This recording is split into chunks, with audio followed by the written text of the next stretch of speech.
Hi Virgo, welcome to your September and October 2017 Prosperity Report. It's Raina here. So, let me put back my pyramid here. These readings I do periodically, and they focus on job and career. And they're fun to do because they're kind of specialized. So I hope you enjoy this. And I just want to let you know that I offer private readings that incorporate your natal chart looking at your life path and career path. So you can click on the link below if you're interested in something like that, because that will be looking at your astrological chart. In addition, sometimes I have readings where I also do love readings with the career readings. It depends. I have different types of readings, but you can check below for that. And as I do these readings, I'm also going to pick a couple. I think I'm going to pick 3 oracle cards. So this is a simple tarot spread, just past, present, future, and then 3 oracle cards.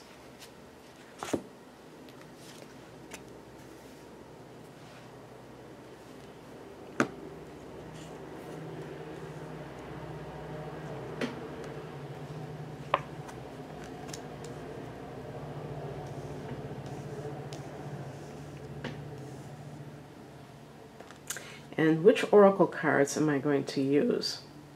And you know what? I think I am going to use Doreen Virtue. I was talking to the other signs that I've already done about, she has kind of created some distance between this sort of thing. Apparently she's not doing it anymore. She's more centered on Christianity. And a lot of people who have her products are kind of wondering, okay, what do we do? And I think from a few videos that I've watched from people giving their reaction to her decision, they have decided to continue to use these cards. And they find value in them. I think that I would hope that she would see that they have a life of their own now. And so if she chooses not to use them, that's her right. But we can still use them and derive some benefit from them. So I'm going to pick a card from her Archangel deck. Oh, this is nice. I think it's pronounced Hina, Freedom.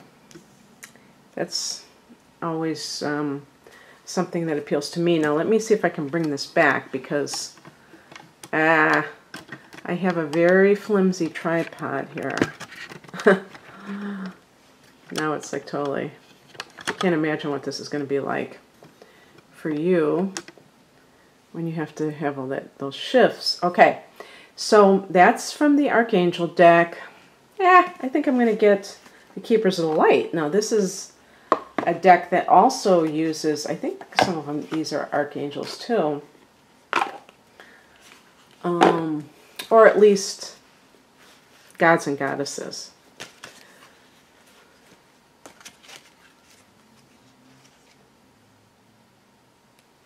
Oh, you know what, Virgo? You're going to love this one. Divine Order. You're all about order. Do what you feel is right. An important decision is unfolding. Well, I didn't need to read that so soon, but I just couldn't help myself. Okay, and I'm going to pick one more card. Which one will it be? Let me pick, since you're an Earth sign, I'm going to pick from the Earth Spirit deck. It's funny because the other 2 signs I've done are Earth signs, and I didn't do that for them. So you are getting the special Earth treatment here. Let me see. Oh, it's funny because I've been doing quotes from Law of Attraction. Oh, I have my book here, so I'll do that as well. Okay. I just want to show you the back of these cards. It's pretty cool. Let's see. Wow. Lotus flower unfoldment. Okay, so we have these cards, and let me read a line from the Ask and It Shall Be Given, because this can help. And let me just... Okay, here's one. Emotions are indicators of your point of attraction. Your emotions, simply, purely, and only, are about your relationship with your source. And since your emotions tell you everything that you would ever want or need to know about your relationship with your source, we often refer to your emotions as your emotional guidance system. Emotions are indicators of your alignment with source energy. Now, I'm not going to go too far into this because they really expound upon things like that, but I'll just say that when people pay attention to how they feel more and more, that's your intuition, really, and that is your connection with source, or you could even say your higher self, which is in connection with source. So people sometimes try to push themselves into situations that they really are resistant to because their higher source knows, their higher self knows that they are not meant to, they're not aligned with that, whatever that thing is. And the reason we push ourselves can be as simple as conditioning. We were told this is what you should do. You should get a good 40-hour-a-week job that's going to pay your bills, and it's going to be this is the kind of job or profession that's very, what's the word, like predictable, or it's something that you can count on. It has a high level of security. And it's that thinking is first chakra consciousness, that we are here to just like survive. And we have to do whatever it takes to survive. Now, it's true, sometimes you do. That sometimes it boils down to that, right? I mean, I'm recording this while there are historic floods in Houston. And the people who are in the midst of that, their first thought and their only thought is survival. That is appropriate to their situation. It's not appropriate to an everyday situation where you are trying to create your reality. If you are overly focused on security, you may attract a job that is ironclad, but you're not going to necessarily feel inspired every day. You may just be going through the motions, but you'll be well fed and you'll be well housed. And I'm not poo-pooing that and saying that there's no value in having those things, but it's not enough, and that's what I'm trying to explain. And so let's go into these cards. For the tarot, we have in the past position the Six of Pentacles, and it didn't escape my understanding here that you had two pentacles in your pentacles. So the Six of Pentacles is about getting what you deserve. And this may be that you realize that you were not being treated properly on the job and you asked for more money, or else you left, because I do feel that some people, some of you Virgos may have shifted jobs and are working someplace else. Maybe you applied or interviewed for a new position, because it's all about fairness. You see the scales. And so we have for the present position, the Ace of Pentacles, a new job offer, or maybe creating your own business, getting a business loan. This is the portal to that life that is waiting for you. And this may be something, I'm recording this in August, so this may be something that comes even late in September as the present card, because of your solar return and new moon, and also the fact that Mercury goes direct on September 5th and is still in the shadow until about the 19th or 20th. So just keep these timelines a little bit fluid. Don't get too hung up on that. And the end result is a beautiful card of happy home and family. And this could be buying a new home even. So some people may be landing a new job that allows them to have their dream house or some house, maybe your first house. And that can be very exciting. And you may feel this sense of accomplishment because you were able to leave a situation that was not giving you what you deserved. And it's funny that I got this card from the archangels, Hina, freedom, because freedom, I could see somebody having freedom if they have their own home, as long as they don't feel like it's like an albatross around their neck that they have to sacrifice a lot and work very long hours to pay for. Walk away from restrictions and be free. You have the power and the right to change your life so that you experience more freedom. This card signifies that your soul is crying out for more freedom, especially as it involves your life's purpose. Perhaps it's time to take a break so that you can think clearly about your desires and available options. The universe always supports the desire for expansion, creativity, and freedom. And by the way, the Four of Wands, the number 4 is a number of foundations, and the wands are all about freedom and creativity. Say yes to freedom and the universe will say yes to you. Additional meanings for this card. It's time to leave a situation that you've outgrown. Hello. Question the validity of any rules that you've imposed on yourself. Allow the universe to support you while you make desired life changes. Be assertive and say no to anyone who's overstepping boundaries with you. Hina is a Polynesian and Hawaiian moon goddess who's considered so beautiful that no one can directly look at her. I know the feeling. She felt compassion for the natives, so she threw pieces of the moon down to the islands to provide for their material needs. The pieces turned into banyan trees, which the natives pounded into tapas cloth for use in clothing and commerce. Call upon Hina for issues involving fertility, attraction, and manifestation.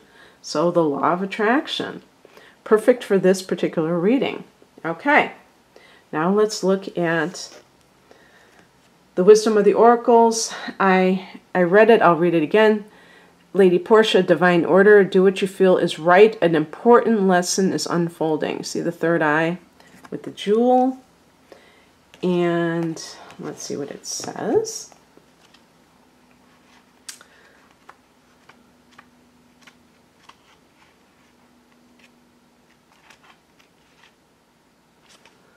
Okay, I'm trying to see.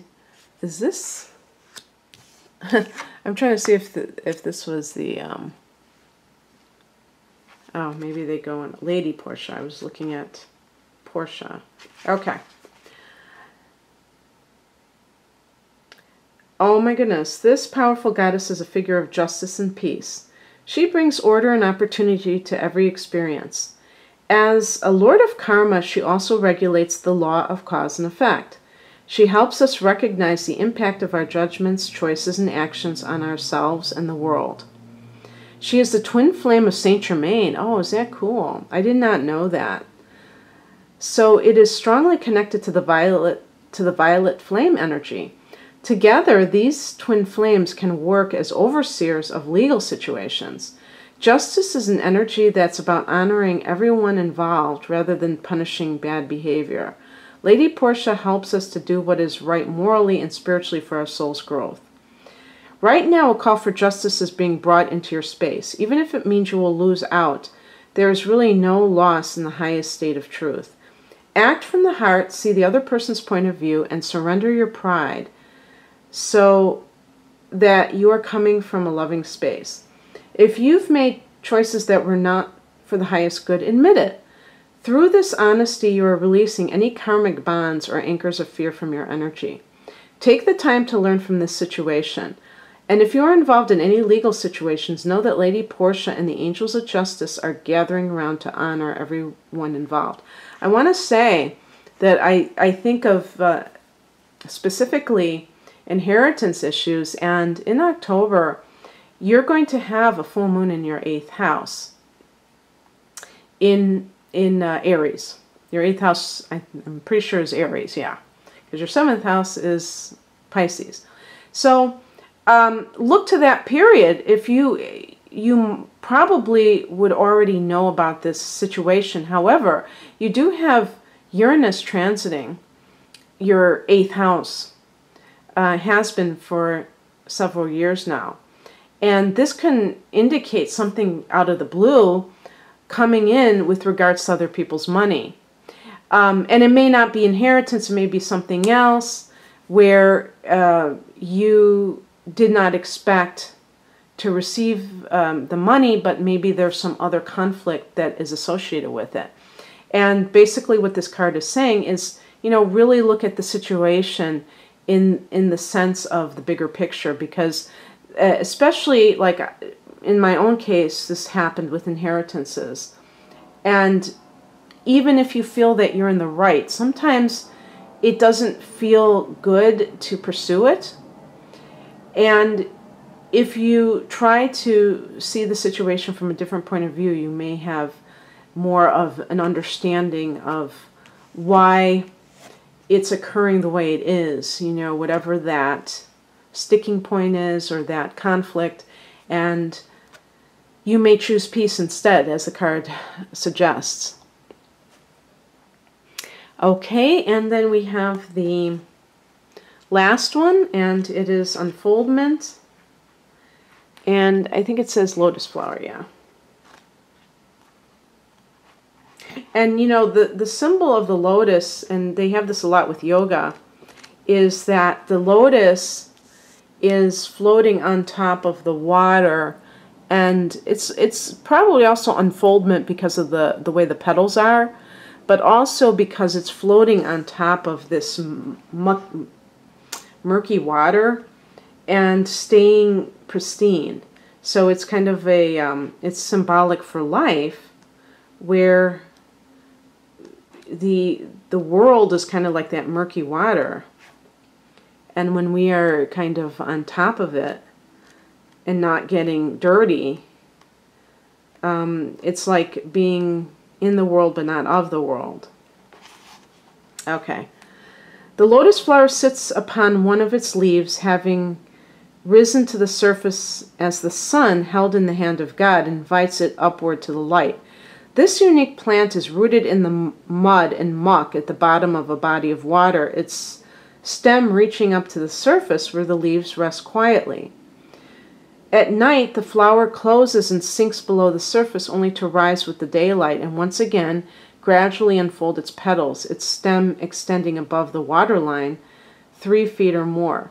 What we learn from this amazing plant is how our own spiritual path unfolds and opens to the light, then at times gently folds in on itself for proper rest when the daylight fades.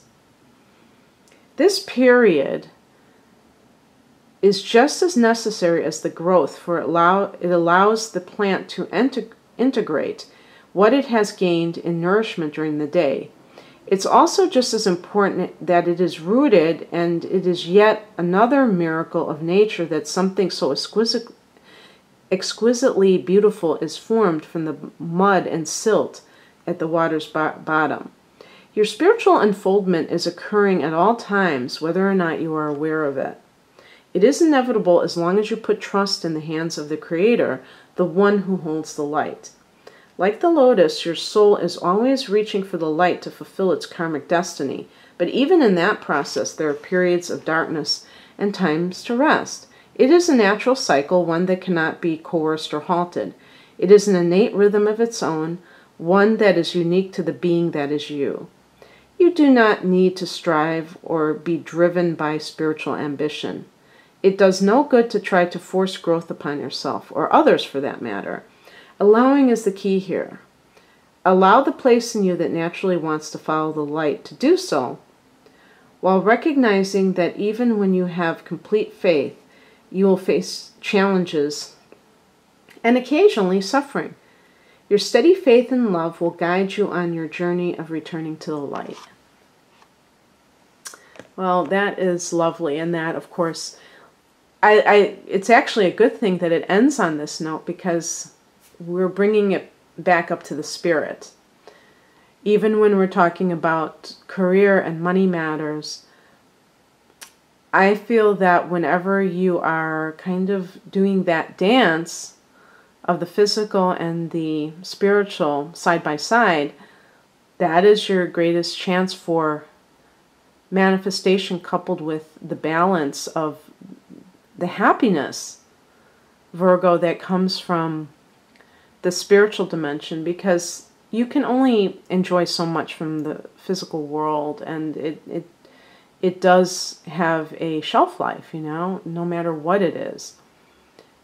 Pretty soon we get bored with these things, but there is endless renewal from the spiritual dimension. So be mindful of both, and good luck to you in the next couple of months. Bye.